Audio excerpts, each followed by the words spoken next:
Nos han vendido a Napoleón como el hombre más poderoso de la historia, pero la verdad es que aunque conquistó medio planeta, parece que hubo algo que nunca pudo conquistar: el amor de su vida, Josephine. Y si rascamos un poco más, aparece un patrón. De niño lo rechazaban y lo humillaban, lo que nos puede llevar a pensar que quizás el hombre más ambicioso del mundo no lo era por grandeza, sino porque necesitaba desesperadamente sentirse valioso. Detrás de todas sus conquistas podría haber un niño rechazado, un esposo ignorado o un hombre roto. Y hoy vamos a contar esta historia, no la del genio militar ni la del tirano que nos han vendido. A esa historia ya le haremos un documental después. Aquí vamos a ver la historia del hombre herido que intentó salvarse a través del poder, pero que con un solo error lo perdió todo. María Antonieta camina hacia la guillotina. El pueblo le grita y le lanza comida, pero ella mantiene el cuello en alto. Cuello que en segundos le cortan. Levantan su cabeza y la gente aplaude, celebra. Creen que con María Antonieta muerta se acaban los reyes y también todos sus problemas. Pero no, lo peor apenas empieza. Porque sí, la monarquía cae, pero en su lugar no llega la paz. Llega algo mucho más oscuro: el reino del terror, liderado por Maximilien Robespierre. Robespierre está convencido de que para proteger la nueva Francia que están tratando de construir hay que eliminar a todo el que haya sido parte de la nobleza. Pero este caos se vuelve la oportunidad perfecta para un joven ambicioso que quiere escalar: Napoleón Bonaparte. Los reyes del resto de Europa se enteran de lo que está pasando en Francia y entran en pánico. Temen que su propio pueblo se les voltee también, así que deciden intervenir. Los británicos llegan a Toulon y toman control del puerto. Los revolucionarios se preparan para defenderse como siempre, con una batalla directa cara a cara. Pero Napoleón, aunque solo es un militar de bajo rango, insiste en que hay una manera más efectiva: atacar los barcos, porque si los ingleses pierden sus barcos, se quedan sin comida, sin balas y sin refuerzo. Y sin eso, no hay forma de que mantengan la ciudad. Y así lo hacen. Desde las colinas instalan los cañones y bombardean el puerto. Los ingleses no tienen más opción que retirarse, y Toulon vuelve a manos de los revolucionarios. Gracias a este triunfo, Napoleón es ascendido a general de brigada y su nombre empieza a sonar en todo París. Aquí vale la pena detenernos, porque para entender a Napoleón, primero hay que entender de dónde viene. Napoleón no nació en Francia como tal, sino en la isla de Córcega, una isla que justo ese año dejó de ser parte de Génova y pasó a manos francesas. El problema es que a los corsos no les encantó el cambio. De repente tenían que hablar otro idioma, seguir nuevas leyes y obedecer a un rey que no sentían suyo, por lo que muchos lo vivieron como una invasión. Napoleón creció en ese ambiente y, claro, fue desarrollando cierto resentimiento hacia los franceses, especialmente hacia sus gobernantes. Con el tiempo, sus papás se dieron cuenta de que si querían que tuviera mejores oportunidades, tenía que salir de la isla, así que lo mandaron a estudiar a una escuela militar en Francia. Pero desde que llegó, sus compañeros notaron su acento corso, que no tenía dinero, y lo empezaron a molestar. Napoleón, sintiéndose solo y vulnerable, se refugió en los libros. Pasaba horas leyendo y estudiando, pero no cualquier cosa. Lo que más le llamaba eran las historias de los grandes conquistadores: Alejandro Magno, Aníbal y Julio César. Y aquí hay algo muy curioso: un niño que se siente invadido termina admirando a los que invaden. Un niño que se siente vulnerable e impotente se clava con historias de los hombres más poderosos de todos los tiempos. Parece que esa admiración era algo más que un simple gusto. Parece que era su forma de compensar, de escapar de sentirse tan pequeño e imaginarse siendo justo lo contrario: fuerte, valiente y con el control. A Napoleón le empezó a ir muy bien en la escuela, especialmente en estrategia militar, y a los 16 años ya lo había nombrado segundo teniente del ejército. Todo apuntaba a que tendría una carrera exitosa, pero se topó con algo muy frustrante. En esa época no importaba si eras talentoso, brillante o trabajador. Lo único que realmente te podía hacer subir de rango era tu apellido, tu clase social. Así que por más que Napoleón se esforzaba, su carrera no avanzaba, hasta que de pronto estalló la Revolución Francesa. Resulta que Napoleón no era el único cansado del sistema. Todo el pueblo francés estaba igual, harto de los privilegios, la injusticia y las élites. Y de un día para otro, ser parte de la nobleza dejó de ser una ventaja y se volvió un problema. Napoleón no lo pudo haber planeado mejor, era justo lo que necesitaba. Y en el sitio de Toulon, por fin tuvo la oportunidad de brillar. Y la tomó. Con eso empezó su ascenso hacia el poder. Napoleón regresa a París como un héroe, pero al llegar se da cuenta de que todo cambió. Robespierre ya no es el líder admirado de antes. La gente, harta de tanta violencia, decide mandarlo a la guillotina. termina. Con su muerte, el reino del terror termina y miles de personas que habían sido encarceladas por sospechas, chismes o simples venganzas quedan libres. Más de 40,000 ciudadanos salen de las celdas, entre ellos una mujer, Josephine. Una noche en un baile, Napoleón la ve. El tirante de su vestido se desliza. A ella no le importa. Al contrario, le gusta. Coquetea con todos y Napoleón no puede dejar de mirarla. Ella se le acerca, le pregunta por el uniforme y entiende que está frente a un hombre con poder. Al día siguiente, un niño toca la puerta de Napoleón. Le pide ayuda para recuperar la espada de su papá. Era noble y cuando lo arrestaron y ejecutaron, se la quitaron. Napoleón no muestra interés hasta que el niño dice: mi mamá dice que tú eres el único con el poder para recuperarla. Con el ego bien inflado, decide ayudarlo. Va por la espada y la entrega personalmente en casa del niño. Ahí lo recibe su madre, Josephine. Napoleón la invita a salir y se empieza a enamorar, pero ella no lo encuentra atractivo.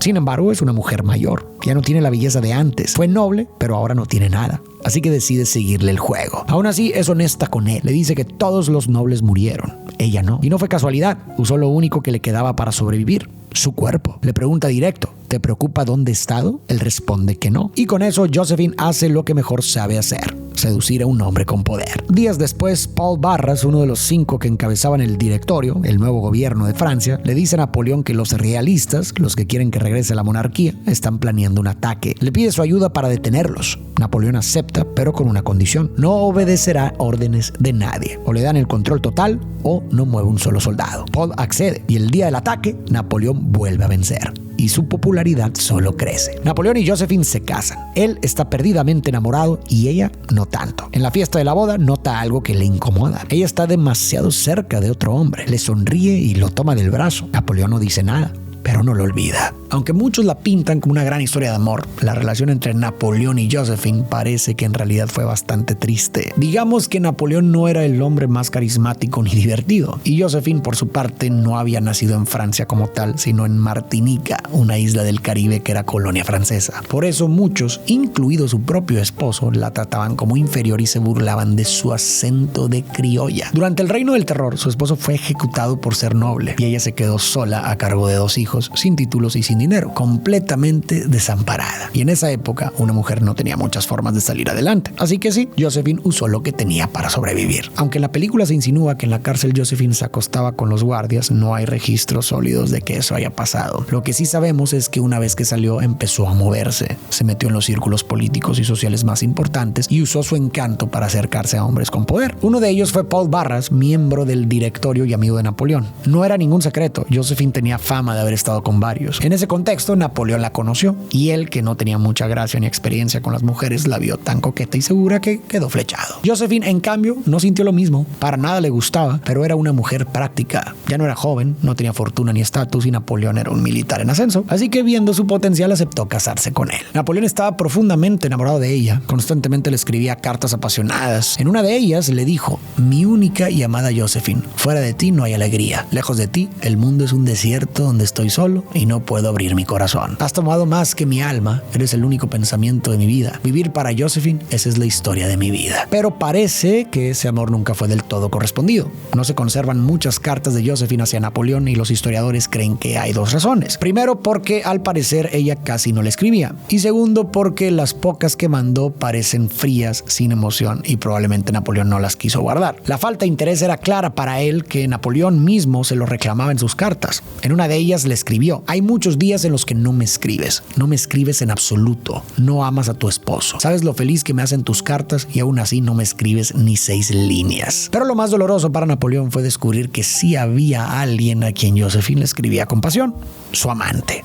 Hey, ¿qué tal? Voy a hacer una pequeña pausa para hacerte una petición. Puede que tú veas estos videos todos los días y no estés suscrito, lo cual no tiene nada de malo, pero me ayudarías muchísimo si lo hicieras con el botón rojo que está ahí abajo. Esto me permite poder seguir trayendo más videos y más seguido. Muchas gracias por el apoyo y ahora sí, continuamos. Napoleón empieza a ganar muchísima popularidad en Francia. Se vuelve una figura cada vez más admirada por el pueblo y eso pone nerviosos a los miembros del directorio. Porque sí, es útil tenerlo como aliado, pero también saben que si sigue creciendo podría volverse una amenaza. Así que deciden enviarlo a Egipto con el pretexto de bloquear la ruta comercial de Inglaterra, pero en realidad también para tenerlo lejos de París. Apenas llega, Napoleón impone su poder. Ordena disparar cañones hacia las pirámides. Si te soy honesto, esta escena no me encantó. No solo porque es completamente falsa, sino porque muestra justo lo contrario de lo que realmente pasó y de quién era Napoleón. Él jamás disparó contra las pirámides. Al contrario, cuando fue a Egipto se llevó a más de 150 expertos, arqueólogos, arquitectos, doctores, ingenieros y lingüistas para estudiar y entender la cultura del país. Incluso fundó una academia especial para eso, el Institut d'Egypte. Además, se reunía con líderes musulmanes, cenaba con ellos y les preguntaba por sus tradiciones. Cuando se enteró de que estaban dudando si celebrar el Mawlid, el cumpleaños del profeta Mohammed, él mismo los animó. Les ofreció un lugar para hacerlo y hasta puso dinero de su propio bolsillo. La ciudad celebró durante 3 días y ahí estaba Napoleón sentado como invitado de honor junto al jeque, rodeado de sabios con túnicas y turbantes, escuchando con respeto los versos del Corán. Nada que ver con lo que muestra la película. Más allá de solo ser un líder militar, Napoleón también era un hombre muy culto. Le apasionaba la historia, la filosofía y el conocimiento, y eso, al menos para mí, lo hace mucho más interesante que el típico cliché del conquistador salvaje. El director de esta película se llama Ridley Scott y suele hacer este tipo de cosas en otras de sus películas basadas en hechos reales como Gladiador o House of Gucci. Y claro, se vale no ser 100% fiel a los hechos, pero una cosa es tomarse licencias y otra es cambiar por completo quién fue una persona. Pero ¿tú qué opinas? ¿Una película basada en hechos reales debería cuidar lo que muestra? ¿O da igual mientras sea entretenida? Napoleón escribe a Josephine cartas largas, intensas y llenas de amor, pero ella no responde. Está ocupada con su amante, Hippolyte Charles. Cuando Napoleón se entera de su infidelidad, algo se rompe. Decide volver a Francia de inmediato. Sus aliados le advierten. Puede parecer deserción, pero a él no le importa. Llega a casa y la humilla. La obliga a pedirle disculpas, a decirle que él es lo más importante de su vida, del mundo. Y Josephine, acorralada, obedece. Pero horas más tarde se recompone. Lo mira a los ojos y con su voz más seductora les suelta. ¿Quieres ser grande? No eres nada sin mí. Dilo. Eres solo un bruto. Sin mí no eres nada. Napoleón, con lágrimas en los ojos, repite sus palabras. Días después, el directorio lo confronta. Lo acusan de desertor. Pero Napoleón no se achica. Les dice que volvió y encontró a Francia en ruinas, sin dinero y al borde de una invasión. Yo no abandoné a mi país, les dice. Ustedes lo hicieron. Su audacia funciona. La gente lo admira más que nunca y muchos empiezan a verlo como el nuevo César. Emmanuel Silles, uno de los miembros del directorio, ve una oportunidad. Le propone a Napoleón dar un golpe de estado y compartir el poder. Napoleón acepta, aunque en el fondo no piensa compartir nada. Convoca una supuesta reunión del gobierno a las afueras de París, pero en realidad es una trampa. Cuando todos están reunidos, él entra con sus tropas, los amenaza y a punta de pistola los obliga a aprobar una reforma que lo nombra a él, a Silles y a un tercero como cónsules. Pero claro, incluye una cláusula. De los 3 cónsules, solo uno tiene la última palabra, el primer cónsul. Y por supuesto, ese título es para él. Ahí comienza su reinado. Napoleón y Josephine se mudan a un castillo. Viven rodeados de lujos y excesos, pero en el fondo hay miedo. Los reyes de Europa no reconocen su autoridad. Para ellos, Napoleón no es más que un militar ambicioso sin sangre real que podría inspirar a sus propios pueblos a rebelarse. Comienzan a preparar sus ejércitos para atacarlo. Sus consejeros le proponen una salida política, coronarse como rey. Napoleón se ríe. Después de todo lo que Francia luchó para acabar con la monarquía, el pueblo lo odiaría. Aún así, no tiene muchas opciones. Acepta coronarse, pero no como rey. Para marcar distancia, elige un título distinto: emperador. Organiza una gran ceremonia en la Catedral de Notre Dame y para darle legitimidad invita al Papa para que lo corone. Pero justo cuando el Papa está a punto de ponerle la corona, Napoleón se la quita de las manos y se la coloca él mismo. Así da un mensaje claro: nadie está por encima de él. Aunque ya es emperador, Napoleón no puede quedarse tranquilo. Le falta algo muy importante para asegurar su poder: un heredero. Lleva años casado con Josephine, pero ella no ha podido embarazarse.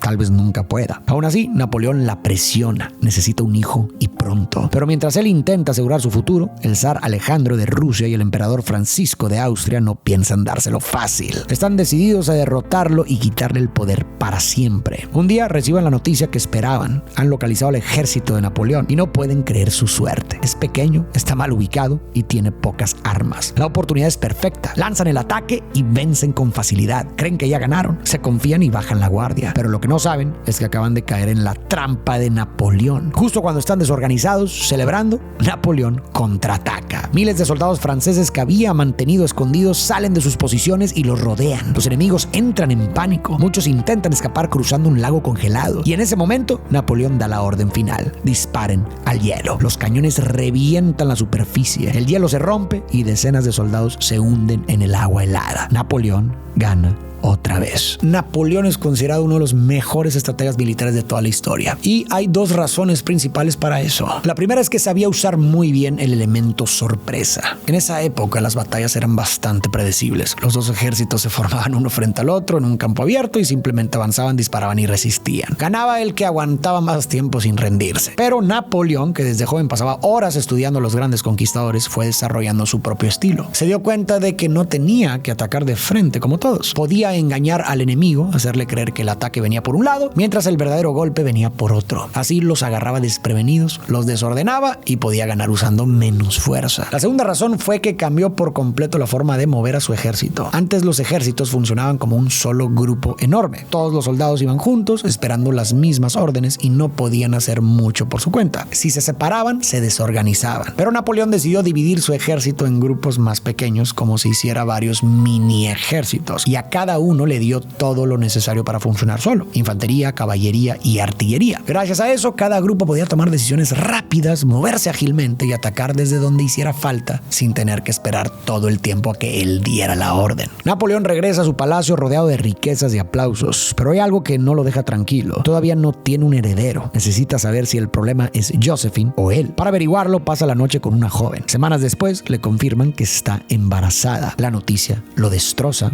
porque a pesar de todo, él sigue amando a Josephine. En un intento desesperado, le pide a su ministro que finjan que ese hijo es de su esposa, pero el ministro se niega. No piensa mentirle al país. Napoleón ya no tiene opción. Se divorcia del amor de su vida. Buscando fortalecer su poder, intenta formar una alianza con el zar Alejandro de Rusia. Ambos tienen un enemigo en común: Inglaterra. Si dejan de comerciar con ella, podrían debilitarla seriamente. Para sellar el acuerdo, Napoleón pide la mano de la hermana del zar, pero Alejandro se niega. Dice que es muy joven, aunque en realidad no quiere atar a su familia al destino de Napoleón. Entonces Napoleón mira hacia Austria y ahí encuentra otra opción: María Luisa, hija del emperador Francisco. Se casa con ella y por fin tiene lo que tanto había deseado: un hijo. Aún así, Josephine no sale de su mente. Decide visitarla y llevarle al niño. Ella lo recibe con una sonrisa triste, lo abraza y le susurra: un día vas a entender lo que sacrifiqué por ti. Poco después, la paz con Rusia se rompe. El zar vuelve a comerciar con Inglaterra, rompiendo el acuerdo.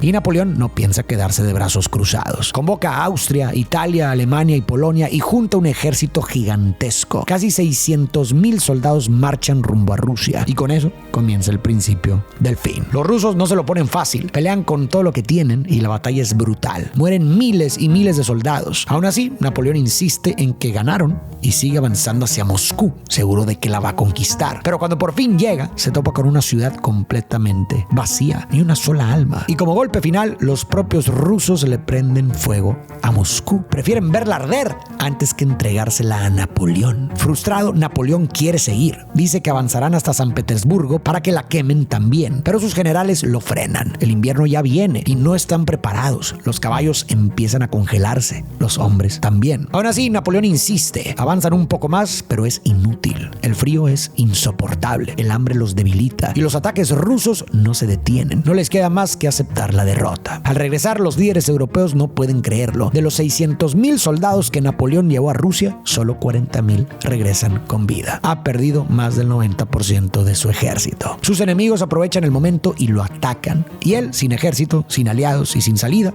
cae. El Senado francés lo obliga a abdicar y como castigo lo exilian a la isla de Elba. En Francia, Josephine recibe una visita del zar Alejandro y él coquetea con ella. La noticia se difunde y llega hasta Elba. Napoleón se entera y se enciende. No piensa quedarse ahí viendo cómo le arrebatan todo. Escapa de la isla para recuperar lo que según él todavía le pertenece: Josephine y Francia. Mientras tanto, la salud de Josephine empieza a decaer. Con las pocas fuerzas que le quedan, le escribe una carta. Le pide que regrese. Y Napoleón ya está en marcha. Atraviesa el mar, llega a Francia y en cuanto toca tierra, se arrodilla y la besa. Por fin está en casa. Consigue un pequeño ejército y empieza a marchar hacia París. El nuevo rey, asustado, manda a sus soldados a detenerlo. Pero cuando lo enfrentan, Napoleón da un paso al frente, los mira a los ojos y les dice: los extrañé. Extrañé mi patria. Extrañé pelear a su lado. Quiero regresar a casa. ¿Me ayudarían? De inmediato, los soldados bajan sus armas y gritan: ¡larga vida al emperador! Napoleón ha vuelto y Francia vuelve a ser suya. Sin embargo, la alegría no dura mucho. Cuando por fin llega a ver a Josephine, ya es demasiado tarde.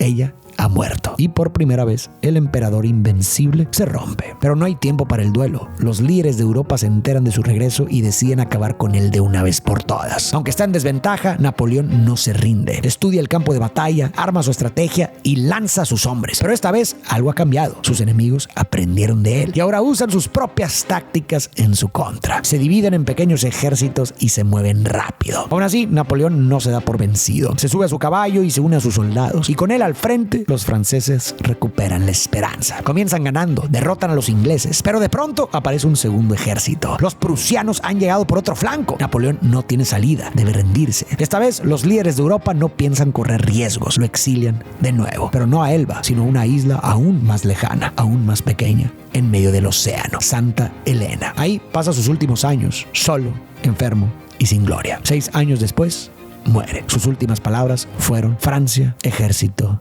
Josephine. Napoleón fue uno de los hombres más poderosos de la historia. Convirtió a Francia en un imperio y cambió el mapa de Europa. Pero según el historiador Andrew Roberts, nunca logró encontrar paz en su interior. Ni siquiera en la cima del poder se sintió amado ni suficiente. Si esta versión es real, podría decirse que todo lo que hizo, todas esas conquistas y batallas, quizás fueron intentos de llenar algo que sentía que le faltaba por dentro. Es curioso porque muchas veces creemos que cuando alcancemos cierta meta, cierto éxito, cierta validación, ese vacío interno va a desaparecer. Pero lo que vemos en la historia de Napoleón es que a veces ese vacío no se llena ni con todas las victorias del mundo. Quizás sea cierto que ese vacío nunca se llena por completo y que no hay conquista que pueda colmarlo del todo. Tal vez nuestro error es creer que algún día algo lo llenará, porque en esa expectativa hay una decepción inevitable. Quizá de lo que se trata es de aprender a caminar con la falta, de entender que no hay meta, logro o destino que nos colme por completo, y que más bien se trata de recorrer el camino en su totalidad, de seguir buscando, de construir, de amar y de cambiar las cosas para bien. Quizá ahí, en esa búsqueda constante, está nuestra verdadera grandeza.